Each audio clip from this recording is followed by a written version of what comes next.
Olá, você já se envolveu em briga de condomínio? Quem mora ou trabalha em prédios sabe bem o que é isso. É discordância por causa de som alto, sublocação de apartamento, presença de pets e por aí vai. O programa Interlocução de hoje fala sobre esse tema e responde às principais dúvidas. Aqui no estúdio eu recebo o desembargador Rogério Medeiros, que é terceiro vice-presidente do Tribunal de Justiça de Minas Gerais. Bem-vindo, desembargador, é um prazer recebê-lo. Prazer é todo meu, ainda mais estando em companhia deste brilhante colega e amigo, desembargador Roberto Bacelar.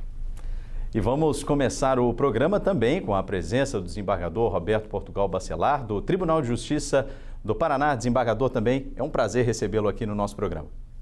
Leonardo, eu digo a mesma coisa porque o amigo Rogério Medeiros é um amigo de longa data e uma alegria poder estar aqui para compartilhar algumas ideias, algumas informações com a população. Muito obrigado pelo convite.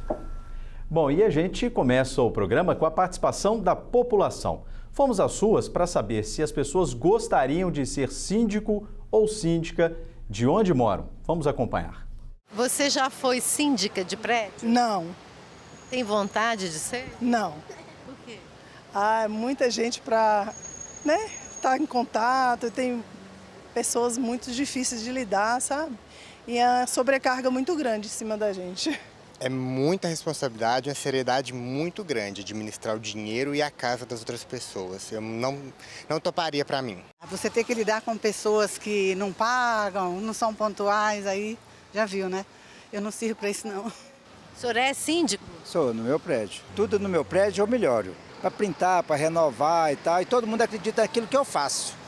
Na sinceridade, na honestidade, em prestação de conta. Então o senhor gosta de ser síndico? Eu adoro ser síndico. Desembargador Rogério, nós percebemos que nem todo mundo quer assumir essa responsabilidade de ser síndico ou síndica.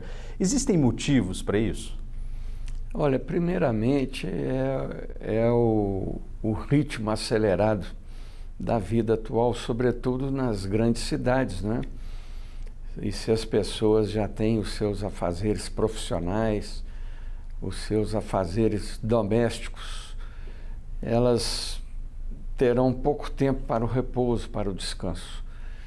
E não gostariam de se envolver com uma outra atividade muito trabalhosa, que é administrar um condomínio de apartamentos, né, como a gente fala na linguagem vulgar, e também essa preocupação muito bem demonstrada por alguns de que é difícil administrar um universo de pessoas díspares, né? Tem maus pagadores, tem maus vizinhos, tem os bons também.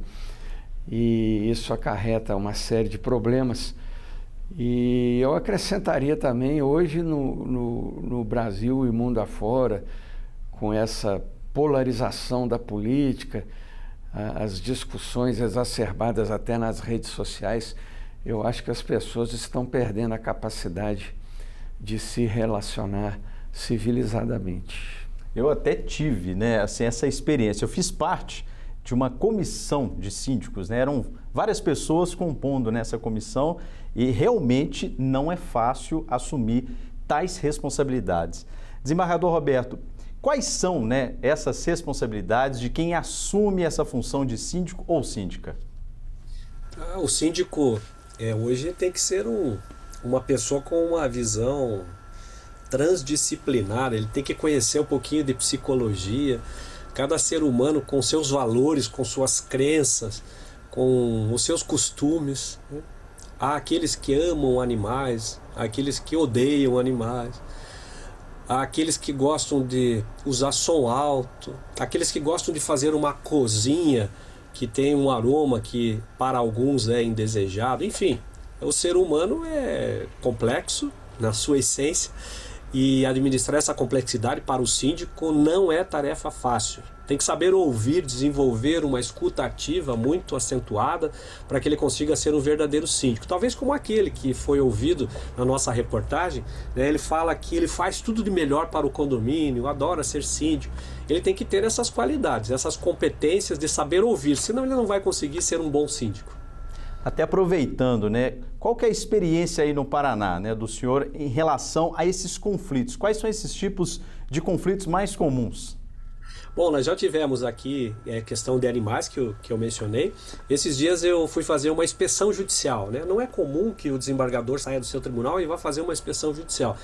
Mas era uma questão de obra que, segundo alguns, afetaria a estrutura do edifício, né? Hoje mudou um pouquinho a visão das pessoas, elas não gostam mais daqueles apartamentos todos quebrados, aqueles apartamentos com muitas paredes, e há uma tendência de deixar os apartamentos com um vão livre. E isso estava acontecendo nesse condomínio. E aí então surgiu a dúvida se a reforma estaria afetando a estrutura do edifício. A lei nos obriga a fazer uma verificação nesse caso, né? Eu poderia fazer por meio de um perito, eu achei melhor fazer por meio de uma inspeção judicial. Fui lá verificar e aí cheguei à conclusão de que não afetaria a estrutura. Conversei com o engenheiro do condomínio, o engenheiro do tribunal e chegamos então a uma decisão sobre aquela questão. Mas isso já há mais de 10 anos que havia uma discussão acirrada sobre isso e a gente conseguiu, em pouco tempo, chegar a uma conclusão de que aquilo não afetava a estrutura do edifício. Mas são muitos os conflitos, né? Como eu disse, o salto alto do vizinho que faz barulho, é o volume de som que gosta de tocar alto, é o tocador de piston. Aqui no meu prédio tem um tocador de piston e eu adoro música, então eu curto quando ele começa a tocar.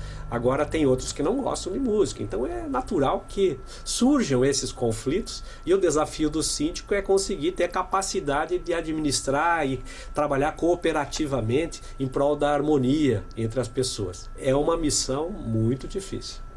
É muito complicado, né, desembargador? E aqui no nosso caso em Minas Gerais, desembargador Rogério, quais são esses conflitos mais comuns? Essa questão dos animais domésticos, né, cães principalmente, mas também gatos, ela é muito recorrente. O condômino que faz muitas festas, muito ruído, né?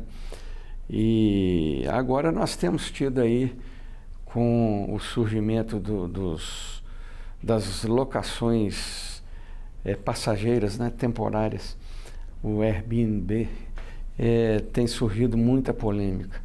E o Superior Tribunal de Justiça, ele editou uma tese num julgamento repetitivo em 2021, inclusive é do Paraná, o recurso especial. O condomínio que possui destinação exclusivamente residencial pode proibir a locação de unidade autônoma por um curto período de tempo, que são essas locações, né, pelo Airbnb. Mas os advogados das empresas que administram esse tipo de locação argumentam que isso é uma interferência indevida no direito de propriedade do dono do imóvel que deseja oferir a renda, né, por esse tipo de locação. Mas esse entendimento ele tem sido mais favorável à função social da propriedade, ao interesse dos demais moradores em imóvel residencial de não ver colocado em risco o seu sossego, a sua segurança, né? E essa discussão ainda está um pouco em aberto. Havia a retomada do julgamento prevista para o início do ano, mas houve o afastamento de um dos ministros, então o julgamento foi adiado para ser retomado. Mas nós podemos dizer que, em princípio, se não houver uma proibição expressa na convenção do condomínio, esse tipo de locação será possível. É um tema importante, né, que a gente vai também tratar ao longo do nossa interlocução, desembargador Roberto. Aí, no caso, no Paraná, né, o desembargador Rogério comentou sobre essa decisão. Essa situação envolvendo, né, Airbnb, é comum também? É também. Esse caso que é do Paraná é uma questão interessante, porque nós vamos encontrar dentro de uma análise da ordenação jurídica do país. Então, a partir da Constituição da República, depois nós temos leis específicas, especiais para tratar do tema, Código Civil, que de uma maneira genérica trata do tema, mas tem tópicos específicos sobre o condomínio em edifícios e tal. E aí então nós vamos ter Constituição, as leis específicas, o Código Civil, e depois nós vamos ter a convenção do condomínio e o regimento interno. Então há situações expressamente proibidas, e aí a interpretação que os tribunais têm que fazer é da autonomia de vontade dos condôminos, que desde que não contrariem a lei e a Constituição da República, eles podem deliberar de maneira autônoma em relação a isso. Há situações em que as convenções são omissas, e aí vem o juiz para complementar isso e dizer aquilo que a legislação interfere. E há situações muito tênues que ficam no limite, tangenciam a legalidade, a normalidade, assim por diante. Eu costumo brincar até, por exemplo, né, que se eu fizer uma pergunta para os ouvintes, né, o condômino pode tomar banho no seu apartamento, seja ele locatário, proprietário ou detentor de qualquer forma? A resposta é sim, ele pode tomar banho no seu apartamento. Entretanto, ele deixou de fazer as juntas necessárias para que não houvesse a passagem de água, e cada vez que ele toma banho, ele alaga os apartamentos de baixo. Então faz um chuveiro no apartamento de baixo. Então aí a resposta muda. Ele pode, mas ele está fazendo um uso anormal da propriedade, embora não seja ilícito, mas se ele tiver conhecimento de que tomando banho, sem fazer a junta certinha do piso, ele está provocando um dano a alguém, esse uso é anormal da propriedade, e aí a gente tem que trabalhar. Então são situações que a lei usa cláusulas abertas, conceitos jurídicos indeterminados, para que a gente possa, dependendo do caso e das circunstâncias, chegar à decisão mais justa. Então, por isso eu adoro essa matéria, porque ela permite que, no caso concreto, nós possamos fazer justiça, interpretando, então, as regras, os costumes, as peculiaridades de cada situação a partir da convenção, do regimento interno e daquilo que aquele grupo de pessoas, de proprietários em comum, tem em comum para a vida pacífica e harmônica naquela comunidade. É uma microsociedade, né, que precisa ser bem administrada. Com certeza. E aí a gente sabe, né, desembargador Rogério, que qualquer tipo de conflito, qual que é o principal papel da conciliação nesses casos? É importantíssimo. Aí você já tocou na área de atuação da terceira vice-presidência do Tribunal de Justiça de Minas, que eu ocupo atualmente, e o meu amigo, o desembargador Bacelar, ele é também um grande entusiasta das práticas autocompositivas, né? Então nós temos aí a possibilidade, quem sabe, desembargador Roberto, as vice-presidências, os chamados NUPEMECs dos tribunais, as próprias escolas judiciais, não formatem aí cursos também de capacitação para os síndicos se qualificarem, se capacitarem, né, nessas técnicas autocompositivas de conciliação, a mediação, que é uma técnica mais apurada, né? O mediador, ele é capacitado para administrar um diálogo que leve ao consenso, né? Sem tomar partido de quem quer que seja, sem tomar a iniciativa das propostas, ele apenas estimula que elas surjam daquela conversa bem conduzida, e a própria justiça restaurativa, né? Com toda a sua técnica aprimorada de conversa em círculos e a linguagem ou a comunicação não violenta, uma linguagem suave, né? Para que se chegue a um denominador comum. E aí é importante essa parceria, né, desembargador Roberto, por exemplo, essa questão da capacitação, né? Exatamente, os síndicos, né, eu falava, é uma microsociedade, e algumas vezes não é tão micro assim, há condomínios hoje muito grandes, né? Vai pensar em São Paulo, em algumas regiões ainda em Minas Gerais e no Paraná também tem alguns condomínios gigantes aqui, né?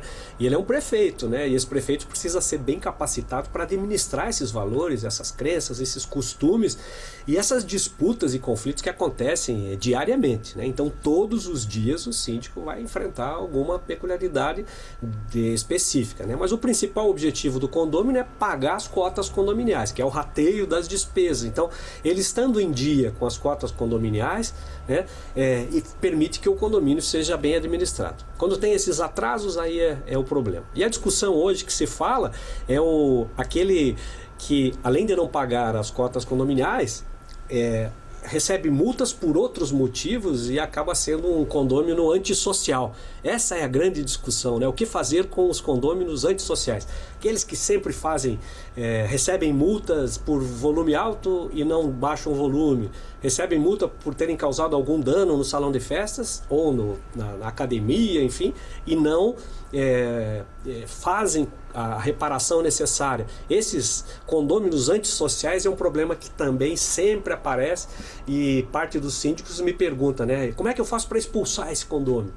E aí o Código Civil traz ali uma ideia de multas cumulativas, 5 vezes o valor das cotas, até 10 vezes o valor das cotas, como uma forma de fazer com que esse condômino ou ele entre na linha ou ele saia do condomínio e abandone o condomínio. Há propostas legislativas para tentar usar até medidas mais drásticas de expulsar o condômino, mas isso ainda não acontece na prática. Desembargador, a gente sabe que são inúmeros os desafios, né?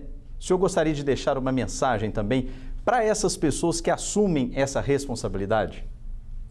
Olha, é bem importante que se pense que administrar uma microsociedade em condomínio não é fácil. São pessoas com os mesmos direitos, são pessoas que querem exercitar uma vida feliz, mas elas têm costumes, crenças e valores diferentes. Então você síndico, você que administra o condomínio, tenha paciência, saiba escutar, saiba ouvir e use aquilo que o desembargador Rogério Medeiros falou, técnicas de mediação, de conciliação e de justiça restaurativa. Aprender a ouvir talvez seja a principal competência dos síndicos na atualidade. Então, desejo uma boa discussão a vocês na continuidade dos debates sobre condomínio.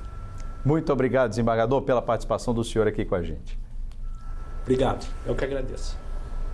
E a gente vai para um rápido intervalo. Na volta, vamos conversar sobre conflitos atuais, como a instalação de carregadores para carros elétricos e sublocação de imóveis em plataformas de compartilhamento. Até já!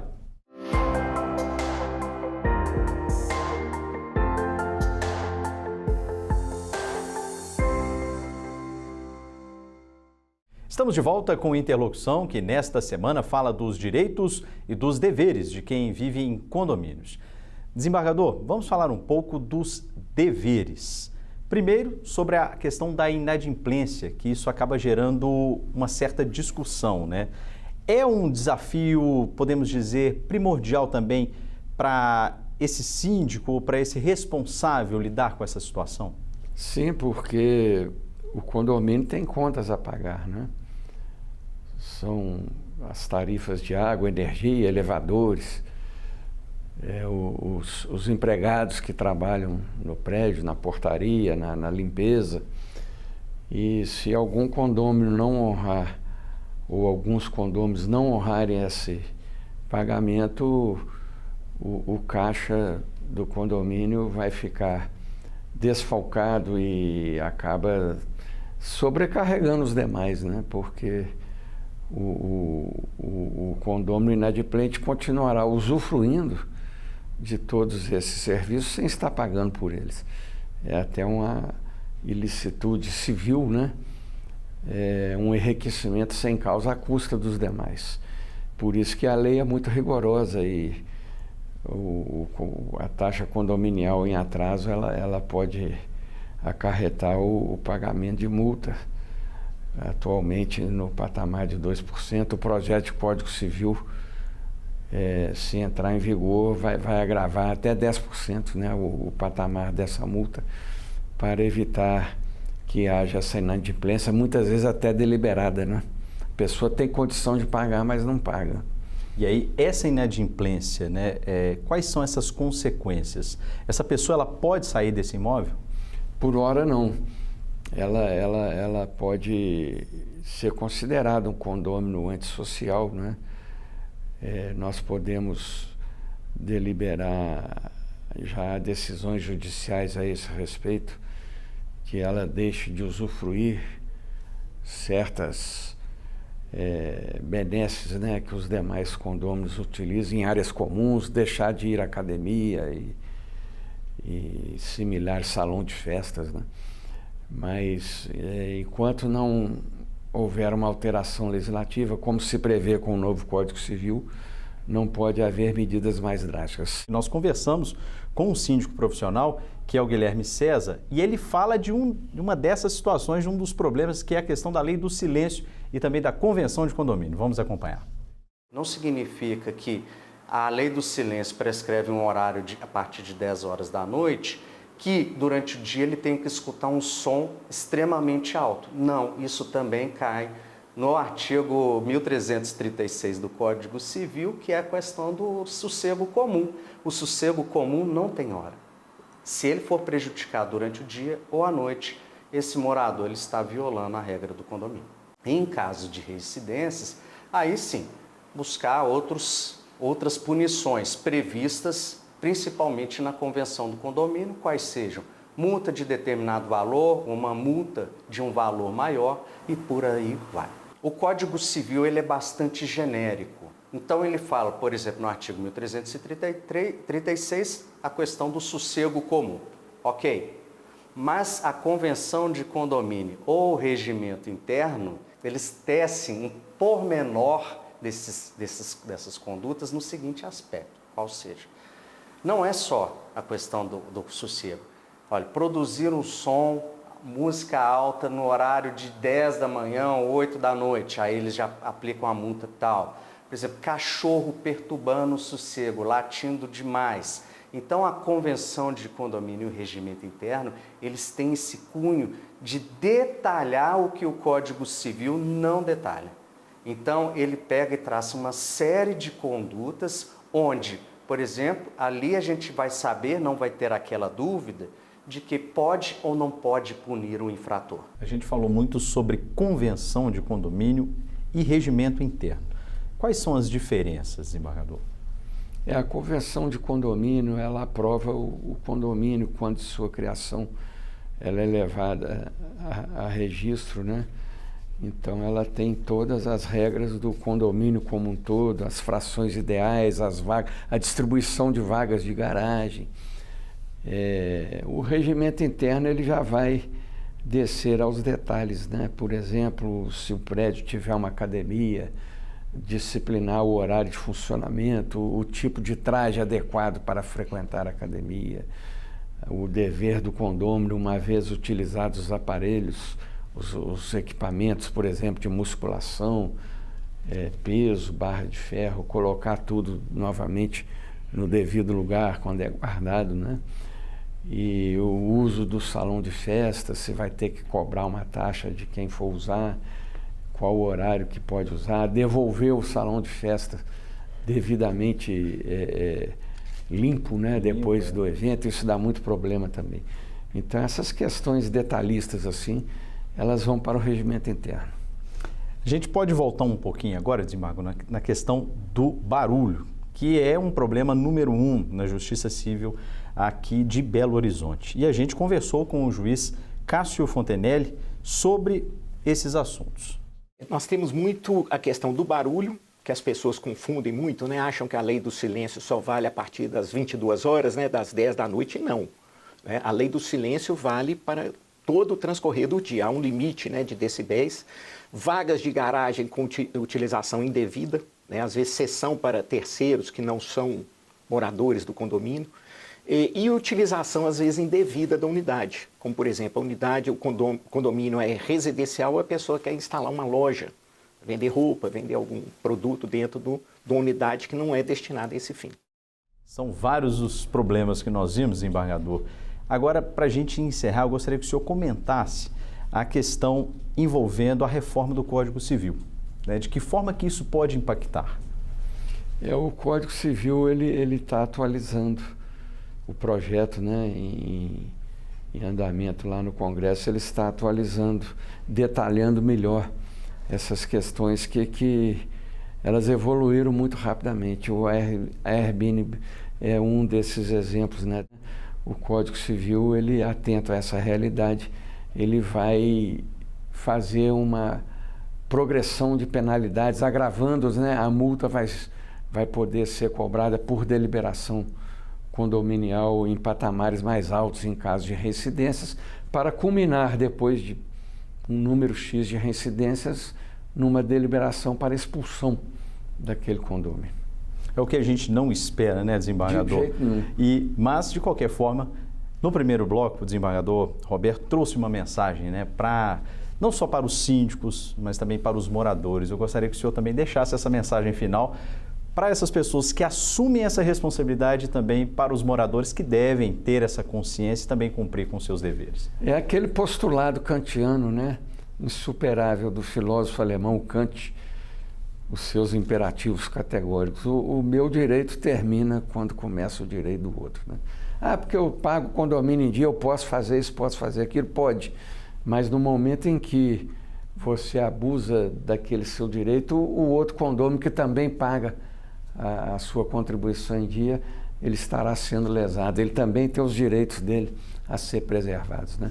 Isso aí é que é o postulado maior da vida social como um todo e da vida social nesses mini agrupamentos que são os conjuntos condominiais. Então é sempre importante, vamos deixar essa mensagem. O diálogo deve permanecer, né? Sempre, sempre, sempre. Desembargador, muito obrigado pela participação do senhor aqui no nosso programa. É uma honra muito grande, viu? E estou sempre pronto a participar. E com isso, nós chegamos ao fim de mais um programa Interlocução. Lembrando que você pode rever esse e todas as edições do programa Interlocução no canal do YouTube do Tribunal de Justiça de Minas Gerais, @TJMG Oficial. Obrigado pela companhia e até a próxima.